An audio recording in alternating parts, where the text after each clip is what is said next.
이 정도면 국정마비, 통치 불능 상태 아닌가요?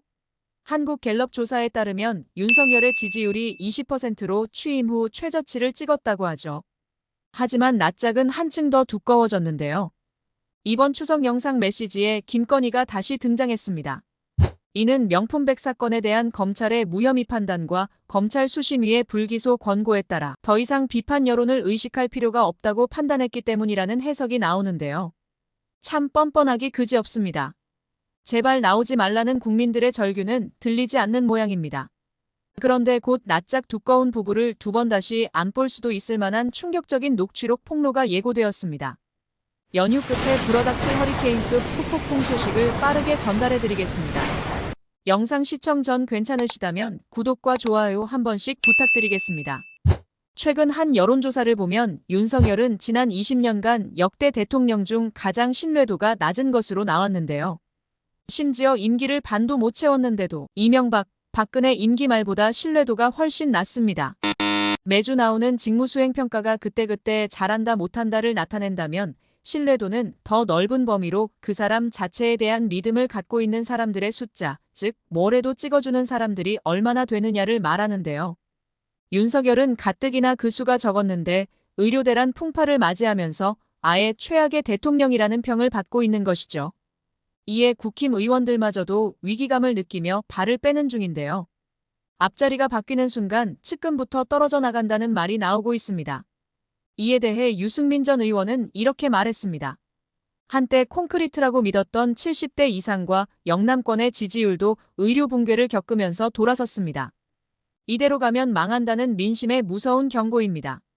이런데도 대통령과 여당이 정말 반성하고 그동안의 잘못을 고치지 않는다면 우리는 끝입니다. 유승민 전 의원도 알고 있는 거죠. 지지율 10%대는 큰 상징성을 갖습니다. 앞자리가 1로 시작하면 그것이 주는 심리적 아노미 현상이나 공황 효과 같은 것이 있는데요. 쉽게 말해 여권 내에서도 어떤 표결 상황이 되면 반란표가 나올 수 있고 윤석열 탈당 요구가 빗발치는 상황까지 온다는 거죠. 지지율이 10%대로 접어들면 대통령이 어떤 지시를 내려도 정치권이나 정부기관은 움직이지 않게 됩니다. 그러다 보면 지지율 반등은 불가능해지고 정치권에서는 국정마비로 인해 심리적 탄핵 상태에 접어들게 되죠. 조국 대표도 자신의 페이스북을 통해 19%로 떨어지는 순간 이후 정권 안에서 온갖 일이 벌어질 것이다. 윤석열 이미 레임덕이고 조만간 데드덕이 된다라고 말했습니다. 그런데 이런 조국 대표의 예언이 생각보다 훨씬 더 가까운 미래에 일어날 수도 있겠습니다. 이르면 19일 추석 연휴가 끝나자마자 김건희 육성이 담긴 국정개입 녹취록이 공개될 예정이라고 합니다.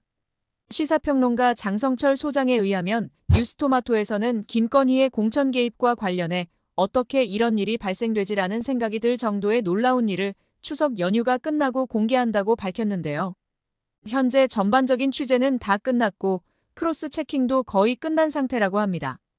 간략하게는 창원에서 하늘의 돌을 깨우친 스승님 M과 김건희가 처음에 어떻게 만났고 어떻게 신임을 얻었는지, 또 어떤 조언을 M이 김건희에게 했고 그 조언을 들은 김건희가 그 M에게 어떠한 반응을 보였는지, 그리고 그 둘 사이는 언제 왜 깨졌는지와 같은 내용들을 광범위하게 취재했고 거기에는 여러 사람들의 증언도 포함되었으며 결정적으로 M이라는 사람의 육성, 그리고 김건희의 육성이 전부 확보된 상태라고 합니다.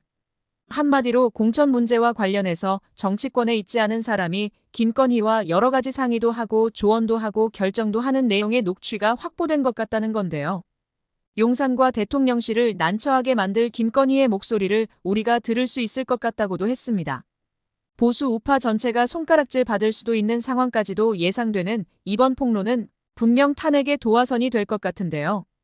19일 해당 내용이 공개되자마자 빠르게 소식 전달해드리도록 하겠습니다. 한편 국민들의 절대적인 지지로 압도적인 의석수를 차지했지만 또다시 89명의 수박 세력들이 나라를 망쳐놓으려 하고 있습니다.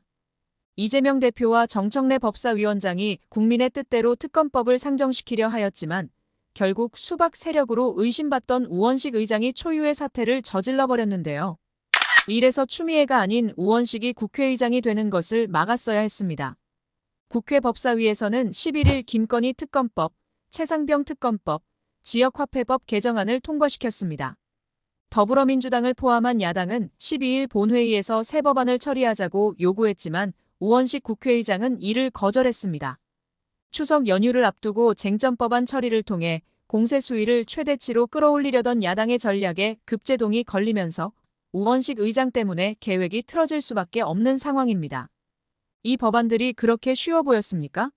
그동안 법안이 통과되지 않아 이재명 대표와 함께 치열한 투쟁 끝에 법사위원장 자리를 가져왔는데 생각지도 못한 국회의장이 국힘의 편을 들고 있는 것입니다. 이에 국민들은 분통이 터진다는 반응이 쏟아져 나오고 있는 상황인데요. 김건희 특검법은 김건희의 도이치모터스 주가 조작 의혹과 명품백 수수, 총선 공천 개입 의혹 등을 수사 대상으로 삼고 있습니다. 최상병 특검법은 대법원장이 특검 후보 4명을 추천하고 민주당과 비교섭단체 야당이 이를 2명으로 줄이면 그 가운데 1명을 대통령이 임명하도록 하는 내용을 담고 있습니다. 지역화폐법은 중앙정부가 지방정부의 지역사랑상품권의 발행, 판매, 환전 등에 필요한 재정 지원을 하도록 하는 것이 핵심입니다. 법사위 야당 의원들은 이들 법안을 12일 본회의에서 즉각 처리하자고 요구했습니다. 하지만 우원식 의장은 이날 오후 긴급 기자회견을 열어 여야의 정간 대화와 협력 분위기가 단절되지 않도록 야당이 법안 처리 시기를 유연하게 하는 것이 국민의 기대에 부응하는 길이라고 밝혔는데요. 이어 김건희 특검법 등 3건의 법안은 19일에 처리할 수 있도록 양당이 협의해 주길 바란다고 덧붙였습니다. 이에 법사위 야당 의원들은 반발했습니다. 특히 법사위원장인 정청래 민주당 의원은 기자들과 만나 우 의장은 의장이기 전에 국회의원 300명 중에 1명일 뿐이라고 강력히 비판했습니다. 제가 국회 일을 하면서 이렇게 안건 조정위까지 시급하게 마친 법안을 의장이 상정하지 않겠다는 사례는 제가 처음 봅니다. 매우 당황스럽고 경악스럽기까지 합니다. 의장님께서는 이해할 수 없는 것이 그중에서 이거는 올리겠다, 이거는 다음에 올리자도 아니고 오늘 한 건도 올리지 않겠다 하는 것을 우리 국민들이 어떻게 납득하겠습니까? 의장님도 의장님이기 전에 한 명의 국회의원입니다. 법사위까지 마친 법안을 의장의 개인의 판단에 따라서 올리고 안 올리고 하는 것을 결정하는 것은 지나친 일이 아닌가 그렇게 생각을 합니다. 국민들도 마찬가지로 우원식 의장의 결정에 항의하는 댓글을 수천 개씩 쏟아내고 있는데요. 이런 모든 문제를 만든 원흉인 수박 세력들을 이번 기회에 색출해서 당원들의 뜻대로 나아가지 못하게 막는 밀정 세력들까지 모두 처단해야 한다는 반응들이 쏟아지고 있는 것입니다. 여러분들은 어떻게 생각하시나요? 끝으로 윤석열의 실체를 알 수 있는 에피소드 보시면서 오늘 영상 마무리하겠습니다. 8.15 경축식 때 가서 제가 이제 악수하면서 네, 그래. 말했잖아요. 대통령님 뭐 그 인사에 대한 거나 소통하셔야 됩니다라고 말했을 때 그 표정을 보면서 제가 느낀 점은 아, 그때 내가 사람을 진짜 잘못 보긴 했구나. 아니 혹시 그때 표정이 어떤 표정이었어요? 이게 유튜브니까 진짜 무서웠습니다. 아 그래요? 네. 아, 그 말을 하는 순간에 하는 순간 표정의 변화를 제가 느꼈고 제가 3초 고민했었습니다. 할까 한마디만 말까? 더 하면 네. 입틀막이다.